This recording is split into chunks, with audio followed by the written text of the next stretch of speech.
Autant le dire tout de suite, avec ce semi-rigide, le constructeur italien frappe un grand coup.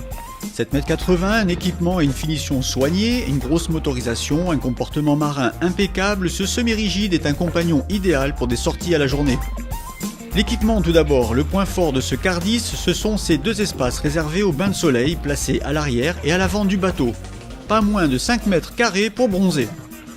Et une fois replié, l'espace avant se transforme en espace apéritif pour 5 personnes et l'espace arrière en banquette confortable.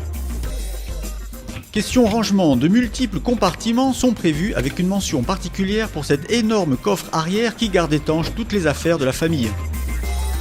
Du côté du poste de pilotage, le siège biplace possède une assise qui permet de piloter debout ou assis.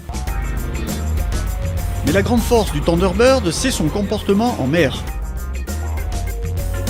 Le bateau est très sain dans les courbes et à toutes les allures, y compris à vitesse maxi, soit plus de 40 nœuds avec un 250 chevaux.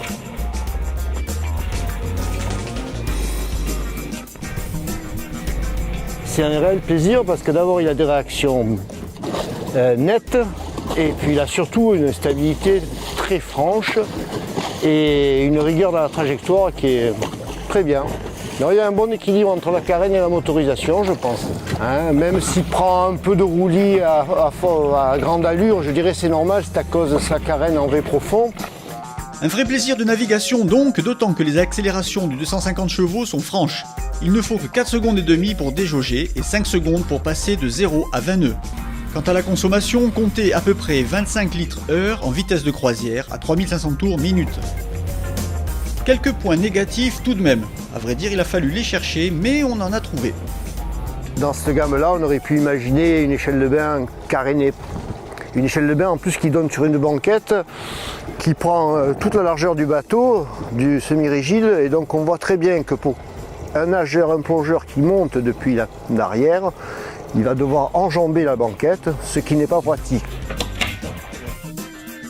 La barre, le volant est décentré, donc ce qui peut être un peu gênant. Moi j'aurais préféré avoir un volant bien centré pour bien sentir le navire et le cap. Mais bon, c'est un beau petit joujou.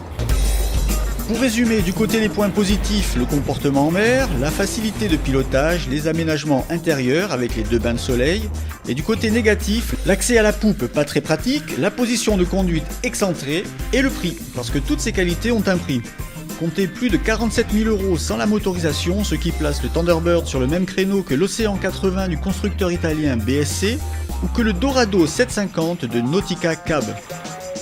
Au final, avec de tels arguments, la marque a toutes les chances de s'imposer sur nos rivages, que ce soit à la vente ou à la location.